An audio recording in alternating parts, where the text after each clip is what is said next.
విరిజల్లు 4వ భాగం. 3వ భాగంలో వేణు దగ్గరికి ఒక విపరీతమైన మనస్తత్వం గల యువతి పేషెంట్గా వస్తుంది. అతన్ని పాటలు పాడమని, తన జబ్బు నయం చేయమని అడగడం మొదలు పెడుతుంది. కథ కొనసాగుతుంది. మరేం లేదు, మీ ఒళ్ళంతా దుమ్ము కొట్టుకుంటుందని అంతే, మరేమీ లేనట్టు అతనన్న అతని ఉచ్చారణలో అతనేదో దాచి అంటున్నాడనేది స్పష్టమవుతుంది. అలాగా, అయితే ఓ మాట చెప్పనా, మీరు పైన వేసుకున్న ఆ శాలువా ఇవ్వండి. అయినా ఇదేమిటండి డాక్టరు, కబులు పండితులు లాగా గోచీకట్టు జుబ్బా శాలువా? పోనీలేండి, ఆ శాలువా ఇటు ఇవ్వండి, పరుచుకుని పడుకుంటాను. మీరు అలాగే కూర్చోండి, మీ తొడని ఆధారంగా చేసుకుని పడుకుంటాను. అయినా మీ శాలువకి దుమ్ము కాదా ఏమిటి? పోనీలేండి, ఉతికించిస్తాను. విస్తుపోయాడతను. ఏమీ జవాబు చెప్పలేదు. ఏమిటి ఈవిడ ఉద్దేశం? ఇలా ప్రశ్నించటంలో అంతలోనే తన ఆలోచనల్ని మరల్చుకున్నాడు. చిచి, ఏమిటలా ఆలోచిస్తున్నాడు తను? తనెవరు, ఆమెవరు? ఆమె అలా అడిగినంత మాత్రాన తొందరగా ఓ నిర్ణయానికి రావటం తప్పు కాదు, తన వివేకానికి లోటు కాదు. ఏమిటి ఆలోచిస్తున్నారు? ఒక క్షణం ఆలోచించి అంది. సందేహిస్తున్నారా? అసలైన బాణం వదిలింది. బ్రహ్మ శిరోనామకాస్త్రానికి శిరస్సు వంచాల్సిందే. అంతవరకు వచ్చాక ఇక ఎదురు తిరిగితే కథ అడ్డం తిరుగుతుంది. అనాగరికుడిలా వ్యతిరేకించే కన్నా ఆమె మాటల్ని వినడమే మంచిదని, మేలని అనుకున్నాడతను. మౌనంగా శాలువా తీసి ఇచ్చాడు. అందించిన శాలువని పరుచుకుని అతని తొడపై తలా నుంచి కళ్ళు మూసుకుని అంది. ఇక పాడటం ప్రారంభించండి ప్లీజ్. నేను వద్దు అనే వరకు అలాగే పాడుతూ ఉండండి. అతనికి కోపం వచ్చేసింది ఉధృతంగా. అయినా అణుచుకుని కొంచెం కోపం మిళితమైన స్వరంతో అన్నాడు, నేనేం గ్రామ్ఫోన్ని కాదు, వెంటనే పాట అక్కర్లేదు అని మీరనే వరకు పాడుతూ ఉండటానికి. అందమైన అతని చేతిని అందుకుంటూ ఉంగరపు వేలుని ఉన్న లేత నీలపు తెల్లరాతి ఉంగరాన్ని మృదువుగా ఒక్కసారి అలా కదిలించి చిటికెన వేలున్న లేత ఆకుపచ్చ ఉంగరాన్ని మృదువుగా స్పృశిస్తూ అంది. అభ్యంతరపూర్వకంగా అతను లాక్కోపోతే కళ్ళు చిట్లించి కోపాన్ని ప్రదర్శించే కనులతో మృదువైన స్వరంతో అంది. ప్లీజ్. ఏమిటిది, మొండి పిల్లాడిలా? అతనేమీ జవాబు చెప్పలేదు. విపరీత ప్రకృతితో, విచిత్రమైన చర్యలతో కనిపించే ఆ చిత్రసుందరి వైపు చూడసాగాడు. మృదువుగా అతని అరచేతిని స్పృశిస్తూ అంది, దయచేసి పాడండి, మీ ఇష్టం వచ్చి నన్ను పాడండి. అయినా మీకు అంత శ్రమ కలిగిస్తానని ఎలా అనుకున్నారు? ఇంకేమీ జవాబు చెప్పకుండా మరో అష్టపది అందుకున్నాడు. ప్రియే చారుశీలే అంటూ ఒక్కో పదాన్ని ఒక్కో వజ్రపు తునకల బంగారంలో పొదిగినట్టు పరమ సొంపుగా కూర్చున్న జయదేవుని అదృష్టం ఏమని పొగడను? భావం, పదం, సంగీతం అన్నీ ముప్పేటలుగా అల్లుకుని సరస సంగీత సాహితీ లోకాన్ని సృజిస్తూ ఉండేలా గానం చేసిన ఆయన భావనాశక్తికి కల్పనాశక్తి అద్భుతం. ఏమాత్రం సంగీతం తెలిసిన వాడైనా ఆయనకి జోహార్లు అర్పించకుండా ఉండలేరు. స్మరగరళ ఖండనం, మనుశిరసి మందనం, దేహీ పద పల్లవ ముదార్భ, దేహీ అని పదపల్లవ మందారం అనేప్పుడు అతని గానవాహిని స్ఫురింపజేసిన భావాన్ని ఆ సాహిత్యం కానీ నేను కానీ స్పష్టంగా చెప్పలేకపోతున్నాం. అప్పుడు వినవలసింది ఉండింది అంతే. ఆ అదృష్టం ఆమెకు మాత్రమే దక్కింది. ఇతరులు కోరుకున్న దక్కనిది అది, అంత చక్కటిది అది. పాట ముగిసింది. భావనోద్రిక్తమైన మనస్సుతో ఆ కవితకి, ఆ గానానికి మురిసి అతని చేతిని అలాగే అందుకొని పరమ సున్నితంగా, పరమ భావనాస్ఫోరకంగా ముద్దిడుకుంది. గుండె జల్లుమంది అతనికి. మెల్లిగా ఆమె చేతిని విడిపించుకున్నాడు. అతని కళ్ళల్లోకి సూటిగా చూసింది. అంతే, అనుకోకుండా ఆమె కళ్ళ వెంట నీళ్లు తిరిగాయి. ప్రార్థనాపూర్వకంగా అడిగింది, ఏమండి, ఇంకొక పాట పాడరు? సావిరహే తవదీనా పాడరు ప్లీజ్. ఏమంటాడు? ఎవరైనా తమకై తాము చిక్కుకున్న బంధనం నుంచి తప్పించుకుని బయటపడటం కష్టమే. నిందతి చందన మిందుకి రాణయ్యను నిందతి భేద మదీరం. ఒక్కో వ్యక్తి ఒక్కో పాటని పాడితే ఇక వారు మాత్రమే ఆ పాటని పాడాలి. మరెవ్వరూ పాడినా సహించలేమనిపిస్తుంది. కరోతి కుసుమ శయనీయం. అతని కంఠ ప్రోతస్విని నుండి అమద బిందువులు జారినప్పుడు ఆమె అతని వైపు చూసి గుంబనంగా నవ్వింది. ప్రతి పదము నిగజతి మాధవ తవచరణి పతితాహం. ఈ చరణం పాడేప్పుడు రాధే ప్రత్యక్షంగా అక్కడ ఉంటే నిజంగా ఆమె కూడా కృష్ణునితో తనంత మధురంగా విన్నవించాడా అని విస్తుపోయేది. చేతినందుకుని మరోమారు తేనెకన్నా మధురమైన తన లేత పెదవులకి ఆనించుకుంది. ఆ స్పర్శ అతనికి శీతలంగా ఉన్న ఆమెని అణువణువున కాల్చేస్తుంది. అతను కొద్దిగా కోపం ధ్వనించేట్టు అన్నాడు, ఇక లేవండి మేడం. కూర్చున్నాక ఆమె ముఖంలోకి సూటిగా చూశాడు. మేడం, ఎందుకు ఇలా చేస్తున్నారు? మీ ఉద్దేశమేమిటి? నాతో ఇలా పరాచికాలాడటం మీకు మంచిది కాదేమో. మ్రాన్పడిపోయింది. చెప్పండి. వచ్చిన రోజు నుంచి గమనిస్తున్నాను. మీ మనసులో ఉన్నదానికి నా గ్రూపం చెందుతున్న దానికి పొంతన కుదరటం లేదు. ఎందుకు ఇలా దాగుడు ముతలాడుతున్నారు? చెప్పండి మేడం. ఏమీ జవాబు చెప్పలేదు. కానీ ఆమెలో ఆలోచన తరంగాలు ప్రళయవేళ సముద్రంలో ఉవ్వెత్తుగా లేస్తూ తరంగాలుగా సాగసాగాయి. విరిగి పడుతున్నాయి, మళ్ళీ ఉవ్వెత్తుగా లేస్తున్నాయి. ఆపుకోవాలని కానీ అడ్డుకోవటం కానీ ఆమెకు చేతనవటం లేదు. అతను మళ్ళీ అన్నాడు. ఆమెలోని కలవరాన్ని గమనించాడు. ఇప్పుడే ఆమె రహస్యం బయల్పడాలి, లేకుంటే మళ్ళీ ఆమెతో నెగ్గుకు రావటం కష్టం. ఏదైనా వేడి మీదే. మనసుని దాచుకోకండి. ఆదర్శంగా మర్మంగా ఉంచుకుంటే ఏదైనా అంతే. చివరికి మనకి బాధగా తయారవుతుంది. అది మీకే బాధ. సభ్యత పేరుతో నన్ను ఇరుకున పెట్టడానికి యత్నించకండి. నేను డాక్టర్ని. శరీరానికి మాత్రమే వైద్యం చేయటం కాదు నా వృత్తి. మనసుని కూడా మరమ్మత్తు చేయాలి. చెప్పండి, మీ మనసులో ఉన్న బాధేమిటో చెప్పండి. ఏం చెబుతుంది? ఎలా చెబుతుంది?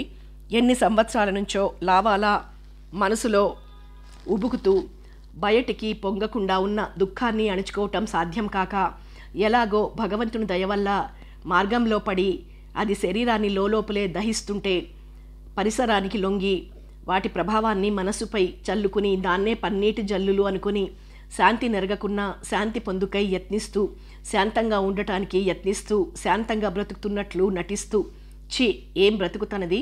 అంతా నటన. జీవితంలో తనకు ఈ 3 అక్షరాలు తప్ప తను కోరుకునే ఆ 2 అక్షరాలు లభ్యం కావా? నిరాశతో నిస్పృహతో కృంగిపోవటం కంటే తనకి జన్మలో మరేదీ దొరకదా? సుఖము సౌఖ్యము 2 మంటలో పడి మాడిపోయినా తనకు చింత లేదు. కానీ పుటం పెట్టిన బంగారంలా అందులోంచైనా తనకి శాంతి దొరికితే చాలు. ఆమె ముఖంలో శ్రావణ మేఘాల్లా తారట్లాడుతున్న భావాల మబ్బులు గమనిస్తున్నాడు. ఎందుకింత వేదన ఈవిడకి? ఇంత చిన్న వయసులోనే అంత ఘోరమైన అనుభవాన్ని పొందిందా? అనుకోరాని సంఘటనలకు గురైంది. ఎవరి అభాగ్యురాలు? నిజంగా అభాగ్యేనా? కల్మషరహితంగా ప్రవర్తిస్తుందా? కానీ ఏదో గుండెని మండించే రహస్యం దాచుతోంది. చెప్పదా అది? ఎందుకని ఇలా? ఆలోచనని తోసి అన్నాడు. మీరు చెప్పాలి, తప్పదు. అతని కంఠంలోని ఆజ్ఞకి బంధితురాలైంది. దుఃఖమో సంతోషమో సంభ్రమో ఉద్వేగమో ఏదో తెలియని భావాన్ని స్పష్టం చేసే గొంతుకతో పిలిచింది. మావి నమిలిన కోయిలలా, జామపండు మెసవిన కోయిలలా. వేణు ఆమె సంబోధన విని విభ్రాంతుడయ్యాడు. ఏమిటి వింత మనిషి? ఎవరి విచిత్ర సంఘటనల్ని చిత్రాతి చిత్రంగా చిత్రిస్తున్న చిత్రనారి రోజురోజుకి ఒక్కో వింతని ఘటింపజేస్తోంది. అతని ఆలోచనలకి తావివ్వకుండా అంది. నువ్వు గుర్తించనే లేదా? విస్మయంగా ఆమె ముఖంలోకి చూస్తూ ఉన్నాడు. ఎవరని గుర్తించాలి? ఏమని గుర్తించాలి? అసలు ఈమె ఎవరు? తనెక్కడ కలుసుకున్నది? దివ్యసుందర పరిమళాన్ని ఎలా కలుసుకున్నది? శుభధవళ జ్యోతిర్మూర్తిని ఎక్కడ పరిచయం అయింది? శరజ్యోత్స్నా వీచిక పరమ కళ్యాణమూర్తి. అతని వదన మండలంలో తారట్లాడుతున్న ఆలోచన పూర్వక అశాంతి మేఘాల్ని మనసులో నిరంతరం సాగుతున్న ఆలోచన తరంగిణి గమనించింది. నన్ను నేనే పరిచయం చేసుకోవాల్సిన దరిద్రపు గొట్టు స్థితి దాపురింపజేసుకున్న దౌర్భాగ్యురాల్ని. అది నీ తప్పు కాదు వేణు. ఈ స్థితి సంభవించటానికి మూల కారణం నేను. దోషం నాది. మనిద్దరి మధ్య అంధకారం రాక్షసులా కూర్చుంది. దాన్ని తొలగించే జ్ఞాపక శక్తిని ప్రసాదించే పరిచయ భాస్కరుడు ఉదయించాలి వేణు. హృదయాన్ని అణువణువులుగా మార్చుతున్నాయి ఆమె మాటలు. ఏ అణువులోనైనా ఏ కొంచెమైనా స్మృతి ఒక్కసారి వికసించి ఒక్కసారి మెదలరాదా? భగవాన్, ఏమిటిది? నన్ను నేను ఎరిగి చూసుకోకుండా ఇలాగే నీకు దూరంగా ఉంటూ నిన్ను చూస్తూ మనసుకి శాంతిని ప్రసాదించుకోవాలనుకున్నాను. కానీ అది అసంభవమైంది. ఎదురుగా వెన్నని పెట్టుకుని దాన్ని గ్రహించాలని మండుతున్న మనసుని చంపుకుని అందుకోమంటే ఎవరైనా నిగ్రహించుకోగలరా? అనుకోకుండా ఆకస్మికంగా పరిచయమై అతి సన్నిహితంగా మెదులుతూ అనురాగాన్ని సంపాదించుకున్న ఈ నూతన యువతిలో ఇంతగా చెలరేగుతున్న ప్రళయానికి కారణమేమిటో అర్థం కాక సతమతమవుతున్నాడతను. అంతేకాకుండా తనకి ఈ విచిత్ర యువతికి సంబంధమేమిటో బాంధవ్యమేమిటో దిక్కు తెలియటం లేదు. నిన్ను విడిచి బ్రతకమని భగవంతుడు శాసిస్తే తిరిగి జీవితంలో ఏనాడైనా కలుసుకుంటామనే ఊహతో బ్రతికాను. కానీ నిన్ను మరిచిపోమ్మని శాశ్వతంగా దూరం కమ్మని శపిస్తే అదెలా? దానికంటే మరణం మేలు కాదా వేణు? విషయం చెప్పకుండా విస్తృతంగా విషాదకరంగా డొంకతిరుగుడుగా తన మనస్సుని రకరకాలుగా వెల్లడి చేస్తోంది. కానీ అతనికి అది భరింపరాని వేదనని కలుగజేస్తోంది. అది అసాధ్యం వేణు. నీకు దూరంగా ఉండలేను, దగ్గరగా రాకుండా ఉండలేను, దూరంగా పోలేను, నన్ను ఎరిగించుకోకుండా ఉండలేను. నన్ను చూసి నా సౌందర్యం చూసి ఆకర్షింపబడతావనుకున్నాను. అతని కళ్ళల్లో అంతటి దీనస్థితిలో అంతటి విషాద స్థితిలో కూడా అరుణిమ ఒక్కసారి వెలిగింది. కానీ నేనే పొరబడ్డాను. నేను తెలిపే వరకు నువ్వు ఇంతే. నేను కాదంటే నాకంటే పరమ సౌందర్యవతి వచ్చినా ఆమె కాలిలోని కొనగోటిని కూడా చూడవు. కానీ నాకు తెలుసు నేనెవరో. నీకు తెలిస్తే మరుక్షణం మనం ఇలా ఉండలేం. నన్నుగా నువ్వు ఎవరిని ఏమిటి నీ కదా అని ప్రశ్నించలేవు. చెప్పు వేణు, నేనెవరినో చెప్పనా? స్మృతికి అందకుండా, మనసుకి స్పర్శించకుండా, వెన్న కంటే మృదువుగా, మంచు కంటే చల్లగా, వజ్రం కంటే కఠినంగా, పదును కంటే వేడిగా ఆమె మాటలు బాధిస్తున్నాయి అతన్ని. ఇక లాభం లేదు వేణు. నన్ను నేను ఎరిగించుకోవాలి, తప్పదు. అందుకు నాకు సిగ్గు లేదు, అభిమానము లేదు, జంకు గొంకు అసలే లేదు. పైగా ఒక విధమైన గర్వం అస్పష్టంగా నర్తిస్తోంది. ఒక్క క్షణం ఆగి గట్టుగా ఏడుస్తూ ఒడిలో వాలిపోయింది. నేను వేణు, ఇలా చూడు, నా ముఖంలోకి సూటిగా చూడు, కళ్ళుంచి అగాధమైన ఈ స్త్రీ హృదయంలోకి తొంగి చూడు. నేను వేణు, వెన్నెల కన్నా చక్కగా, మంచు కన్నా దట్టంగా నిన్ను అల్లుకున్న నీ విరజని. విరజ, అది ఆనందమో, విషాదమో, దుఃఖమో, సంతోషమో అన్నీ కలిసి సమ్మిశ్రిత రూపం. ఆ భావము నేను నిర్దిష్టంగా చెప్పలేను, చెప్పటానికి నాకు తెలియటం లేదు కూడా. తన ఒడిలో వాలిపోయిన ఆ అపురూప సౌందర్యవతి తన అమూల్య స్నేహితురాలు, ఆత్మీయురాలు.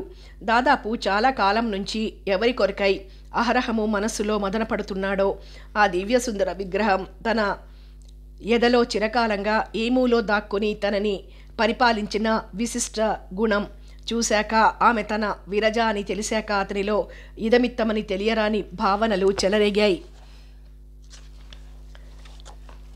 అతని ఒడిలో వాలిపోయి మెడకి చేతులు వేసి అతని ముఖంలోకి సూటిగా చూస్తూ గుండెలపై తల అంచుకుంది. సంతతధారగా ఆమె కళ్ళ వెంట నీళ్లు కారుతూ అతని చొక్కా తడవసాగింది. ఆమె కన్నీటిని తుడుస్తూ అన్నాడు, చెప్పు విరజ, ఇన్నాళ్ళు ఎలా ఉన్నావు? ఇన్ని రోజులు ఏమైంది మనకి? ఇక్కడికి వచ్చాక కూడా ఎందుకు దాగుడు ముతలాడావు? నాకు తెలియపరచుకోవటానికి సిగ్గేసిందా? అభిమానం తలెత్తిందా? నేను నిన్ను విడిచి ఉండగలను అనుకున్నావా విరజ? చెప్పు విరజ, నా మనసులో ఎంత బాధ కలుగుతోందో నీకు తెలియటం లేదా? అతని అరచేతుల్ని తీసుకుని ముఖానికి రుద్దుకుంటూ అంది, నన్ను క్షమించు వేణు. ఈ 10 సంవత్సరాల్లో ఎంతగా నీలో మార్పు వచ్చి ఉంటుందో నేను తెలుసుకోగలను. నీ చిన్ననాటి చెలిమి కత్తె నీకు గుర్తు ఉంటుందో ఉండదో అనుకున్నాను. నా రూపం నీ హృదయాన మాసినా నేను మాసిపోలేదు. కానీ నేరుగా వచ్చి ప్రశాంతమైన నీ జీవితంలో ప్రవేశించలేక, నేను దూరంగా మసలలేక, నన్ను నేను పరిచయం చేసుకోలేక, నీ మనసులో ఎలా ప్రవేశించాలో తెలియక స్నేహితురాలిగా మళ్ళీ దరిదాపుల్లోకి వద్దామనుకున్నాను. నా అందం, నా సుగుణం నిన్ను ఆకర్షిస్తాయి అనుకున్నాను. ఒక కొత్త స్నేహితురాలిగా, ఆత్మీయురాలిగా నీతో పరిచయం పెంపొందించుకోవాలనుకున్నాను. కానీ అది అసాధ్యమైంది. పిచ్చి విరజ, నువ్వు కాక నాకు దగ్గరగా వచ్చేవారు ఎవరుంటారు విరజ? నువ్వు ఎంత దూరాన ఉన్నా, ఎలా ఉన్నా, నా మనసులో దేవతలా ఉన్నా నువ్వు దూరం కాలేవు. నిన్ను దూరం కానివ్వను. నమ్ము విరజ, నిన్ను గురించి ఆ 2 నెలలు రోజుల నుండి ఎంతగా బాధపడుతున్నానో నీకు వేరే చెప్పాలా? నా మనసు తెలియదా నీకు? నన్నెరుగువా నువ్వు? ఇలస్ట్రేటెడ్ వీక్లీలో నీ ఫోటో చూశాక నాకు ఎంత ఆనందం కలిగిందో, అప్పుడే ఆ క్షణాన్నే ఎంత దుఃఖం నన్ను ముంచెత్తిందో చెప్పలేను వేణు. నేను చెప్పలేను. అది నీకే అర్థమవుతుంది. నేను కోరుకున్నట్టే నిన్ను అర్థించినట్లే డాక్టర్ అయ్యావని ఒకవైపు సంతోషము, ఆ క్షణాన్నే నువ్వు నా నుండి శాశ్వతంగా వేరైపోయావని, మరొకరి సొత్తుగా మారావని, నీకు నా మీద కించిత్తైనా హక్కు లేదని ఒకవైపు దుఃఖ సముద్రము ముంచెత్తుతూ ఉంటే, చిన్నారి ద్వీపకల్పంలా నేనెలా అల్లాడిపోయానో నువ్వు ఊహించుకోగలవా వేణు? మనసు నిలుపుకోలేక, మనిషిని నిలవలేక, నిన్ను వెతుక్కుంటూ వచ్చాక, నీతో ఎలా పరిచయం చేసుకోవాలో తెలియక, చివరికి డాక్టర్గా నీ విద్యుక్త ధర్మాన్ని నెరవేర్చడంలో నీకు నువ్వే సాటి అని వ్యాధిగ్రస్తురాలిగా ప్రవేశించాను. నా భావాలతో నా మనసులో నిన్ను ఆకట్టుకోవాలనుకున్నాను. కానీ నీ సున్నితమైన మేధాశక్తి ముందు నేనే ఓడిపోయాను. నేనే విధి చేతిలో మరోసారి ఓడాను. కానీ ఇందులో దుఃఖం లేదు వేణు. నేనుగా కాకున్నా విరజగా నిన్ను జయించుకున్నాను. అందుకే దుఃఖం కన్నా సంతోషమే అధికంగా ఉంది. లేచి కూర్చుని ఇంగువ గింజలంతా కన్నీరు కనుకొలకలలో తారాడుతుండగా, చలిస్తున్న అధరాలతో, అదురుతున్న గుండెలతో, అలౌకికమైన ప్రేమ కనుద్వయంతో వర్షిస్తుంటే అంది, ఇప్పుడు ఇంకేమైనా ఎలా అయినా పర్వాలేదు వేణు. నేనుగా నీకు తెలిశాను. నీ మనసు తెలిసింది, నీ మమత తెలిసింది. అంతే చాలు. నీ విరజ బ్రతికే ఉందని, నీకై నా ఉజ్వల భవిష్యత్తుకై భగవంతుణ్ణి ప్రార్థించని గడియ లేదని నీకు తెలిసింది. నీ విరజ మనసులో నువ్వే ఉన్నావని తెలిసింది. ఇక చాలు, అంతకన్నా నాకు అవసరం లేదు. ఏది నీ చల్లని మాట, స్నేహం, నీ ఆత్మీయత, నీ సాన్నిధ్యం, ఇవి చాలు. అంతే. అవి ఎప్పుడూ నావేనని కూడా తెలుసు. తల మునకలవుతున్న ఆనందంతో అన్నాడు. దుఃఖాన్నైనా సంతోషాన్నైనా ఆడవాళ్ళు భరించినంతగా మగవాడు భరించలేరు నిజానికి. కానీ బాహ్య ప్రపంచానికి విరుద్ధంగా కనిపించేట్టు నర్తిస్తారు ఇరువురు. విరజ, నీ పేరును తలచుకుని ఇలా పిలుచుకుని ఎన్నేళ్లైంది. అబ్బా, భగవానుడు ఒక్కోసారి ఎంత కష్టాన్ని చేకూర్చుతాడో. వెంటనే ఒక్కసారిగా అనుకోకుండా అంతకంటే అధికమైన లాభాన్ని కూడా చేకూరుస్తాడు. పద విరజ, మా ఇంటికి వెడదాం పద. అక్కడే ఉందు గాని ఇక దాగుడు మూతలకి స్వస్తి. ఇక్కడే నువ్వు మా ఇంట్లోనే ఉండాలి. ఇంకేం చెప్పకు పద విషాదంగా అంది. ఉంటాను వేణు. నాకు నీ ఇంట్లో స్థానం ఉంది, కానీ ఇంకొన్నాళ్ళు ఆగాలి. తప్పక వస్తా వేణు. అలా చూడొద్దు. నువ్వు దుఃఖిస్తే, నీ దుఃఖంలో విషాద ఛాయలు కనిపిస్తే నేను భరించలేను. నువ్వు సంతోషంగా ఉండాలి, సుఖంగా ఉండాలి. ఎప్పుడు నన్ను వీడని చిరుమంద హాసంతో ప్రజల్ని అనుక్షణం ఓదార్చుతూ, వాళ్లకు సేవ చేస్తూ, వాళ్ళ ఆశీస్సుల్ని పొందుతూ, దినదిన ప్రవర్ధమానంగా నీ కీర్తి చంద్రిక వెలుగుతూ ఉంటే నేను చూడాలి. అంతేకాని నిన్ను దుఃఖంతో చూడలేను. అతని చేతిని తన చేతిలో తీసుకుని మరో చేత్తో కప్పుతూ అంది. విషాద ఛాయలు ముఖం నిండా అలుముకున్నాయి. నోట మాట రాలేదు. అయినా ప్రయత్నపూర్వకంగా అన్నాడు. ఎందుకు దేవత, ఎందుకు? ఇంకా ఎన్నాళ్ళు భరించాలి? ఈ వియోగపు బాధలో పడి నా గుండె నలిగిపోయింది. ఎన్ని సంవత్సరాల నుంచి నాలో నాకు తెలియకుండా నిన్ను గురించి తపస్సు చేస్తున్నానో ఆ భగవంతుడికి తెలుసు, నీకు తెలుసు. ఈ 10 ఏళ్ల నుంచి తెలుసో తెలియకో చేసిన తపస్సు చాలదా దేవత? ఆమెలో ఆనందం అనవతరంగా, ఉద్ధృతంగా, పౌర్ణమి వేళ పోటు పొడిచిన సముద్రంలా తరంగాలుగా లేచింది. ఎంత గుర్తు, ఎంత అభిమానం! చిచి, ఇలా ఊహిస్తుందేమిటి తను? అతనెవరో పరాయివాడిలా. కారణమేమిటి? చిన్ననాడు తనను దేవత అని పిలిచేవాడతను. అది గుర్తుకు రావటంతో ఆనందం తలమునకలైంది. తనకు లేకపోతే అతనికి తనకి భేదమంటూ ఉందా? కరజ్యోత్స్న లాంటి మందహాసం వెలుగుతూ ఉంటే పండు వెన్నెల వంటి ముఖంతో అంది. చాలదు వేణు, ఇంకా చెయ్యాలి. దేవుడు దయతల్చాలి. దేవతలు నీ ఇంట్లో వెలయవలెనంటే ఎంత తపస్సు చెయ్యాలి? చెయ్యి, ఇంకా చెయ్యి. భగవానుడు కరిగి కరిగి అమృత వాహినిగా మారి నీ ముందు ప్రవహించేలా చెయ్యి. నీ ప్రార్థనని, నీ జపాన్ని విని ఆయన నిలువ నీక నీ చుట్టూ మేమిరోము ఆనంద పారవస్యంతో ప్రవర్తించేలా చెయ్యి. తేలికైన మనస్సుతో చిరునవ్వు నవ్వుతూ అన్నాడు. నీ తీయనైన చిరునవ్వుతోనే నన్ను సదా జయిస్తున్నావు. అలాగే చేస్తాను విరజ. నీ జపం సదా చేస్తాను. కరుణాళువు అయిన భగవంతుడు నిన్ను కటాక్షించి నా పాలిట వరంగా దయచేసే వరకు నేను తపస్సు చేస్తూనే ఉంటాను. పోనీ ఇంకా ఎన్ని రోజులు చెయ్యాలి తపస్సు? ఎన్ని రోజులకి అనుగ్రహిస్తావు? నవ్వింది మళ్ళీ. అదే నవ్వు, అదే స్థిరత్వం, అదే ప్రేమ. అతను ఎన్ని రోజులు అనటం ఆమెను మరీ సంతోషంలో ముంచెత్తింది. నీ దుడుకుతనం, తొందరపాటు, ఆశ ఇంకా పోలేదే వేణు. శారీరకంగా మార్పు వచ్చినా ఇంకా ఆనాటి వేణువే నువ్వు. డాక్టర్గా స్థితప్రజ్ఞత్వం సంపాదించుకో. ఇలా అయితే ఎలా? ఇంత తొందరపాట? పదా పోదాం, చీకటి పడబోతోంది, వర్షం కూడా వచ్చేట్టుంది. ఆకాశం వర్షాగమన సూచకంగా ఏడ్వటానికి సిద్ధంగా ఉన్న స్త్రీ నేత్రద్వయంలా ఉంది. వెన్నెల వేళల్లో చీకటి ముసురుకుంటుంది మనసులో. చీకటి దట్టంగా అలుముకునే వేళల్లో మనసులో శారదా చంద్రికలు వెల్లివిరుస్తాయి. అదే భగవానుడు చేసే చిత్రకవిత్వం. సావిత్రి, వస్తున్నా బావా. కప్పు నిండా బోర్మిటా తీసుకొచ్చి టేబుల్ మీద పెట్టి, తీసుకోండి బావా అంది. నిండుగా పైట కప్పుకొని అందంగా, మనోహరంగా, సదా నిశ్చలంగా, నిబ్బరంగా ఉంటుందామె.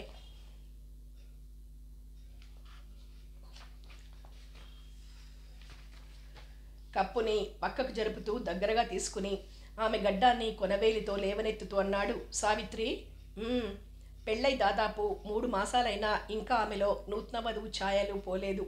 చిన్ననాటి నుంచి చూసిన బావే అయినా, సిగ్గరి అందాల ప్రోవైన, అభిమాన పాత్రులైన అతని ఎదురుగా తలెత్తి నిల్చుకోలేనంత సిగ్గు ఆమెని ముంచెత్తుతుంది. నాకెందుకో భయం వేస్తోంది అదరే కంఠంతో అన్నాడు. అతనిలో ఏదో తెలియని వ్యాకులపాటు చెలరేగుతోంది. అతని ముఖంలో కనిపిస్తున్న భయాన్ని, దాని వెనక దాగున్న వేదనని గుర్తించి వ్యాకులపాటుతోంది. ఎందుకు బావా? మీకు భయం ఏమిటి? చెప్పండి, దేన్ని గురించి మీ భయం? అయినా మీకు భయం ఏమిటి బావా? నా మాట వింటుంటే నాకు నిజంగా భయమేస్తోంది క్లుప్తంగా అన్నాడు, సాధ్యమైనంత వరకు చలించే గొంతుకను అదుపులోకి తెచ్చుకోవటానికి యత్నిస్తూ. రంగని గురించే సావిత్రి? రంగా? బెదిరిన లేడిలా చూసింది. రంగని గురించా? ఏమిటి బావా? ఏమిటి భయం? ఏమవుతుంది? ఈరోజు కట్టు విప్పుతారు కదూ, ఏమవుతుందో చెప్పలేను. మొన్న కట్టు విప్పినప్పుడు మీకు చెప్పలేదు. రంగా నన్ను చూడలేకపోయాడు. అతన్ని నిన్ను మభ్యపెట్టాను, మీకసలు చెప్పనే లేదు. ఏమవుతుందోనని మనసంతా ఆందోళనగా ఉంది. నా విజ్ఞానం మీద నాకే నమ్మకం పోతోంది. ఏం చెయ్యను? అలా అనకండి బావా. మీరున్నారని, మీ వైద్యమని నేను నాన్నగారు అంత ధైర్యంగా ఉన్నాం. మీరే అలా బెంబేలు పడితే మా గుండె చెదిరి చెరువవుతుంది. వద్దు బావా, అలా అధైర్యపడకండి, అలా అనకండి. కన్నీరు కారుస్తున్న ఆమెను చూసి మరీ గాబరాగా అన్నాడు. ఏడవద్దు సావిత్రి, నేను చెప్పేది విను.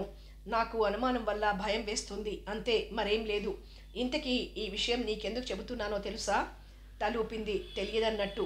అప్పుడు ఆమె ముఖం మంచు బిందువులతో నిండిన గులాబీ పువ్వు కదిలినట్టుంది.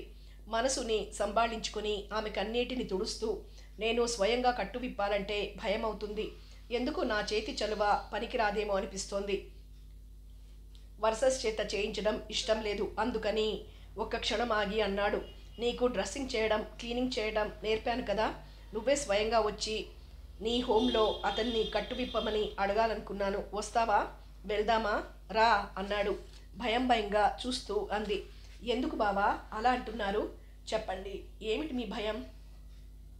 నేనెందుకు రావాలి? రానని కాదు, రాకూడదని కాదు, వస్తాను. మీ మాట కంటే, రంగా కంటే నాకు కావాల్సింది ఏముంది? కానీ మీ సందిగ్ధతతో నన్ను చంపుతున్నారు. నా భయం ఎక్కువ అవుతుంది. అర్థం కాని బాధ గుండెల్లో ముసురుకుంటోంది. చెప్పండి బావా, ఏమిటి మీ భయం? ఎందుకు మీకు అనుమానం? తన గుండెలపై వాలిపోయి బేలగా అడుగుతున్న ఆమె వీపు నిమురుతూ ఓదార్చటానికి ధైర్యం కలిగించాలని అన్నాడు. భయం ఏమీ లేదు సావిత్రి, ఒక నమ్మకం. నీ చేత్తో ఏది జరిగినా మంచి జరుగుతుందని ఓ నమ్మకం, అంతే, మరేం లేదు. మీ తమ్ముడి శ్రేయస్సు నేను నీకంటే ఎక్కువగా కోరతానా? అతని గుండెలకి ఇంకా అంటుకొని పోతూ అంది. మీ మనస్సులో ఎప్పుడెలా నర్తిస్తుందో అర్థమే కాదు బావా. మీరెంత మంచివారు బావా. పదండి, వస్తాను. నా హస్తవాసిలో మీకున్న నమ్మకం నేనెందుకు కాదనాలి? పదండి, బయలుదేరుతూ అన్నాడు. అక్కడ ఒక్క మాట కూడా మాట్లాడొద్దు. మౌనంగా అతన్ని మాట్లాడనివ్వకుండానే చెప్పినట్టు చెయ్యి. ఏమీ భయపడొద్దు. ఎప్పుడు అందర్నీ ఓ కంట రక్షణ వీక్షణాలతో చూసే వెంకటేశ్వరుడు సదా మన పాలిట ఉన్నాడు. నయన ప్రదాత అయిన ఆ తండ్రి మనల్ని అన్యాయం చేయడు. ఆ నమ్మకం తోడుంటే, ఆ దేవదేవుడిపైన విశ్వాసంతోటే నేను ఇన్నేళ్ల నుంచి అన్నిట్లో జయం పొందుతున్నాను. ఎప్పుడూ విజయాన్ని ఇచ్చిన దేవుడు ఈసారి ఆ మాట అనుకోవటానికి కూడా రావటం లేదు. సరే, అలా జరగదు, జరగరాదు, పద. నిశ్శబ్దంగా అనుక్షణం విపరీతంగా ధ్వనిస్తున్న గుండెతో బయలుదేరింది. హోం వద్దకు వెళ్తూనే వాకిట్లో ఎదురైంది విరజ. ఒక్క క్షణం విభ్రాంతికి లోనై వెంటనే సంభాళించుకుని అన్నాడు, సావిత్రి, ఈవిడే విరజ. చిన్నప్పుడు మేమిద్దరం కలిసి చదువుకున్నాం ఒకే చోట. కానీ మధ్యలో విధి విడతీయటం వల్ల వేరైపోయాం. జీవితంలో స్థిరపడ్డాక కలుసుకోవటం ఈ మధ్య జరిగింది. మన ఇంటికి తీసుకుని వద్దామనుకున్నాను, కానీ వసతి కుదరలేదు. పైగా ఈవిడే మళ్ళీ వస్తానంది. విరజ, ఈవిడెవరో నీకు వేరే చెప్పాలా? చిరునవ్వు నవ్వింది విరజ. ఆమె సౌందర్యానికి, ఆ శ్వేత పద్మం లాంటి ముఖవర్చస్సుకి, వినీల కాంతులతో నయనకాంతులకి ముగ్ధురాలవుతూ ప్రతిగా చిరునవ్వుని వెలిగించింది సావిత్రి. మెల్లిగా నర్సింగ్ హోంలోకి వెళ్ళారిద్దరూ. అలాగే చేతులు అందిపుచ్చుకుని వెడుతుంటే చూసి పరవశుడవుతూ అనుకున్నాడు, కొన్ని సంవత్సరాలు పరిచయం పెరిగిన మగవాళ్ళు కలిసిపోలేరు, కానీ ఆడవాళ్ళు ఒక్క క్షణంలోనే కలిసిపోతారు. సృష్టిలో ఎంత వైవిధ్యం ఉంది, ఎంత విచిత్రం ఉంది.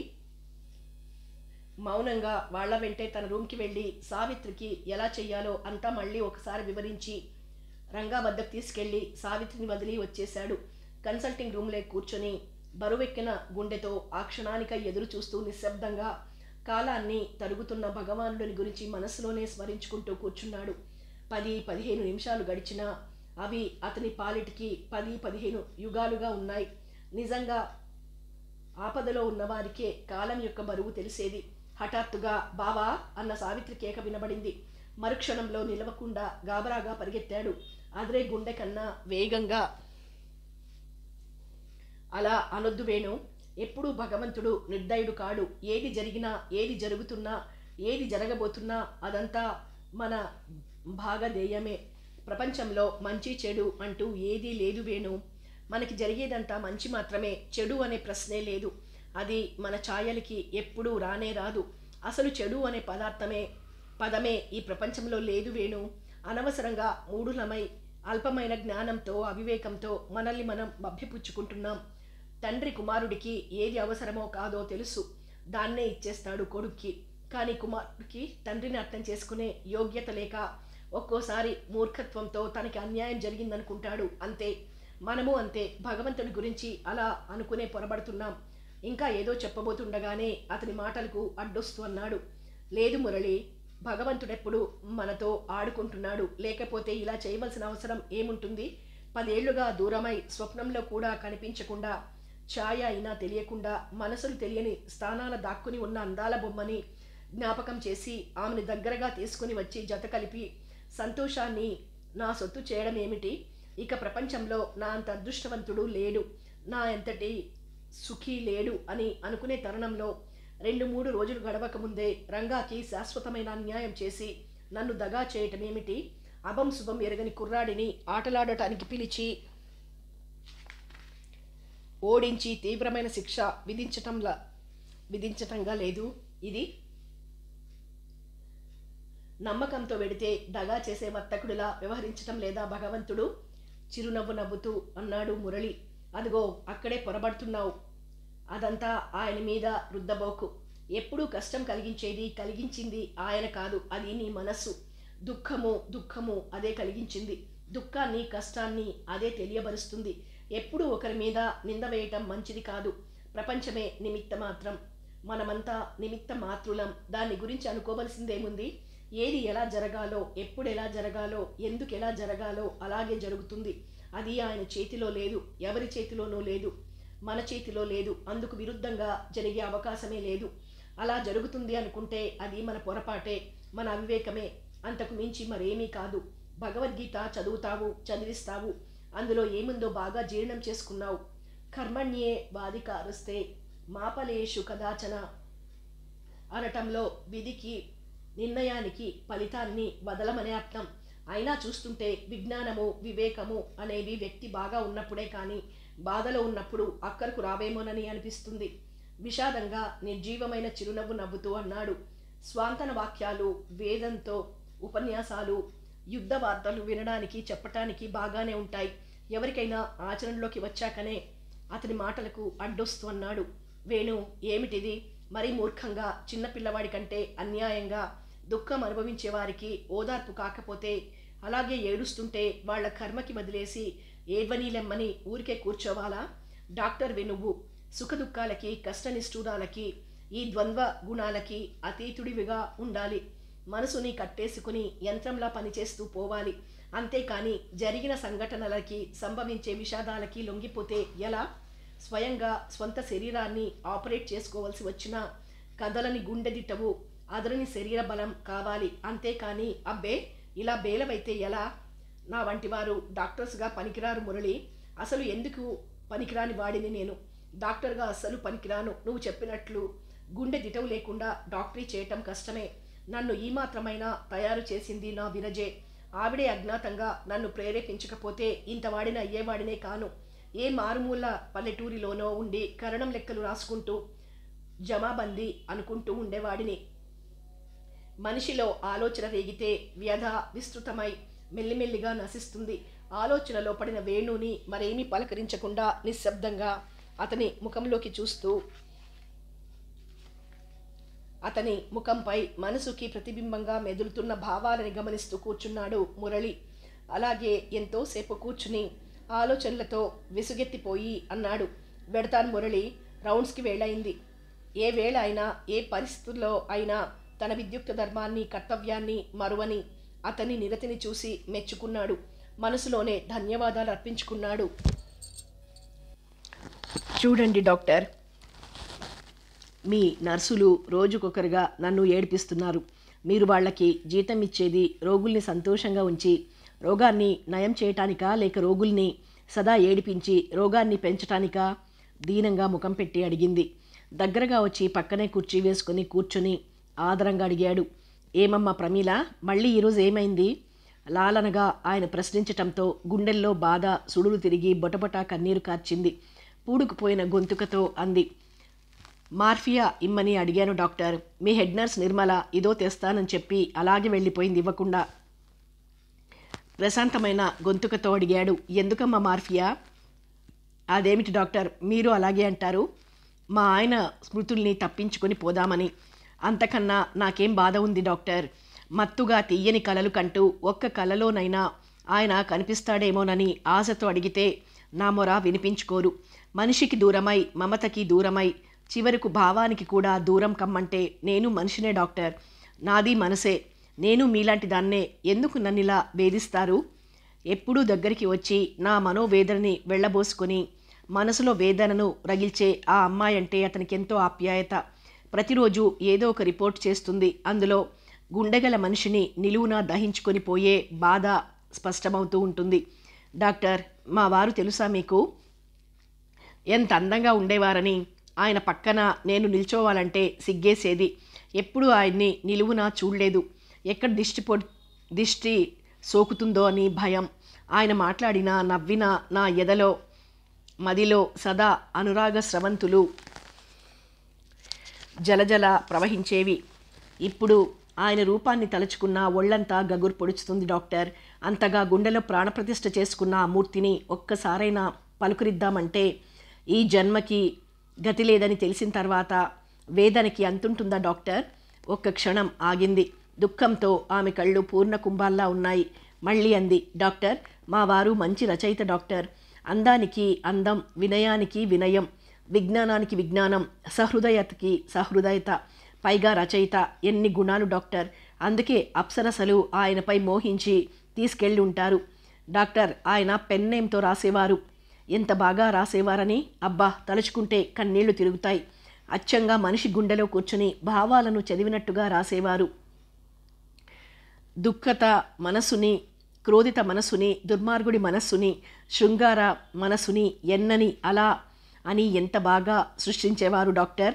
మౌనంగా ఆమె భావోద్రిక్తతని, ఆమె భావోద్రేకంలో వస్తున్న పునరక్తి దోషాన్ని గమనిస్తూ వింటున్నారా డాక్టర్?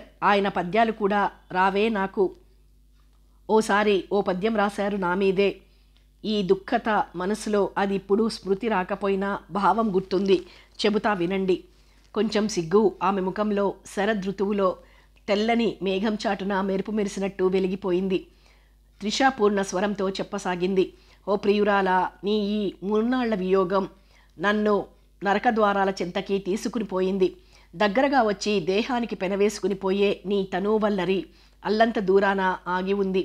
పోనీ మనసున భావించుకుని కలగందామనుకుంటే మాయన్న నీ కాలియందలి సవ్వడి నన్ను నిద్ర మేల్కొలుపుతోంది. కొన్ని సెకండ్లెవరూ ఏమీ అనలేదు. ఆయన భావానికి ఈయన కలిగించిన భావన బలానికి అతనికి ఏదో స్వర్గద్వారంలో ప్రవేశించినట్లుంది. మళ్ళీ ఆమె చెప్పసాగింది. వింటున్నారు కదూ డాక్టర్, ఆయన చనిపోయే ముందు 9 రోజుల ముందు ఓ నవలని ప్రారంభించారు. అది సగంలోనే ఉంది, ఆగిపోయింది. ఎంత గొప్ప నవలని డాక్టర్. చిన్ననాటి నుంచి అన్నింటా వంచిత అయి అదృష్టవశాత్తు సరస్వతి కటాక్షం పొందిన ఓ అభాగ్య జీవిత చరిత్ర. ఆమె అన్నింటా అతీత. అలా వదిలేస్తే ఎలా పాపం అని అసంపూర్ణ చిత్రణతో ప్రాణం వచ్చి రాక అలాగే మరిగిపోతుంటే ఎంత వ్యధనొందుతారో. వాటి ఉసురు నాకు తగలదా? సగం ప్రాణాలతో అవి అలా బాధపడుతూ ఉంటే ఉన్న ప్రాణం పోక నేను ప్రాణం పోయి ఆయన ఇలా ఒకరి కోసం ఒకరు ఏడుస్తూ ఉండాల్సిందే కదా. ఆమె విపరీతంగా తన వైపు చూస్తున్న అతన్ని చూస్తూ అంది. అలా చిత్రంగా చూస్తారేం డాక్టర్? మా ఆయన అప్పుడప్పుడు నాకు కనిపించేవారు. దూరంగా నన్ను ఓదార్చబోయి ఆయనే గట్టిగా ఏడుస్తూ నా కన్నీరు తుడుస్తూ మళ్ళీ దూరంగా పోతారు. ఇదంతా వాటి శాపం కాదా డాక్టర్? ఈ శాపాన్ని నుండి తప్పించుకోవటం ఎలాగో తెలుసా డాక్టర్? మీకు తెలుసా? చెప్పండి. కళ్ళు చికిలించి కుతూహలమంతా ఉట్టిపడేటట్టు ఎంతో వినయంగా ఆతృతతో ప్రశ్నించింది. తనకి ఈ విషయాలవి తెలియవన్నట్టు అడ్డంగా తలూపాడు. మీకు రోగాలు, మందులు, చికిత్సలు తప్ప మరేమీ తెలియనట్లే ఉంది. పిటి, నేను చెప్పనా? చెబుతా వినండి. ఆ నవలని మళ్ళీ నేనోసారి అంతా ఎత్తి రాయాలి. ఆ తర్వాత భావాన్ని ఊహించుకుని పూర్తి చేయాలి. అప్పుడే మాకు విముక్తి. నమ్ముతారా? నమ్ముతాను క్లుప్తంగా అన్నాడు. నాకు తెలుసు డాక్టర్, మీరు నమ్ముతారని. సరే, ఎలా పూర్తి చేయాలో చెప్పండి సంతోషంగా అడిగింది. మీరు జవాబు చెప్పలేరని చెప్పానుగా. పాపం మీకేం తెలుసులేండి. ఇది ప్రేమించే వాళ్ళకి, ప్రేమంటే ఏమిటో తెలిసిన వాళ్లకు మాత్రమే తెలుస్తుంది డాక్టర్. ఎలాగ రాయాలో చెప్పను. నేను మార్ఫియా తీసుకోవాలి. ఆ మత్తుతో తీయని కలలు కనాలి. ఆ కలల్లో ఆయన కనిపించాలి. ఆయన కనిపించి ఆ నవలని ఎలా రాయాలో సంభాషణలతో సహా చెప్పాలి. చెబుతారు. నాకు బాగా నమ్మకం డాక్టర్. ఆ మార్ఫియా మత్తు దిగిపోయాక యథాతథంగా రాసేయాలి. అంతా అలా ఆ నవలని పూర్తి చెయ్యాలి. చేస్తాను. కానీ మీరు దయచూపండి డాక్టర్. ఏమంటే ఏమంటుందోనని వింటూ కూర్చున్నాడు వేణు. ఇలా ఎలా ఊహించానో తెలుసా మీకు? ఎవరికో ఇలాగే ఏదో జరిగితే మార్ఫియా మత్తులో దాని తర్వాత ఊహించి రాశారట ఓ ఆంగ్ల రచయిత్రి. నిజం డాక్టర్, నేను నమ్ముతాను. నాకు అలా ఓసారి జరిగాక మరొకరికి అలాగే జరుగుతుందని నమ్మటంలో తప్పేమిటి? మరొకరికి జరిగాక మనకు అలాగే జరుగుతుందనుకోవటం పొరపాటేమిటి? కావచ్చు ప్రమీల, అందులో పొరపాటు లేకపోవచ్చు. కరెక్ట్, మీరు చక్కగా చెబుతారు డాక్టర్. మీలో ప్రేమ బీజాలున్నాయి. ఇప్పుడు కాకున్నా ఇంతకు ముందైనా ఎవరినో ఒకరిని మీరు ప్రేమించి ఉంటారు. కానీ వీళ్ళున్నారే, మా బంధువులు, రాబంధులు. నేను మా ఆయన మీద చింతతో, దిగులుతో అసలే పోయిన మతిని మళ్ళీ పోగొట్టుకుంటానట. వెర్రివాళ్ళు. పోగొట్టుకునేదైతే ఆయన పోయిన రోజే నా ప్రాణాన్నే పోగొట్టుకునేదాన్ని. ఒకవేళ వాళ్ళన్నట్టే మతిపోగొట్టమే సంభవిస్తే అది మంచిదే కదా డాక్టర్. మా ఆయన్నే పోగొట్టుకున్నాక మతి పోగొట్టుకుంటే మాత్రం అంతకంటే పెద్ద నష్టమవుతుందంటారా?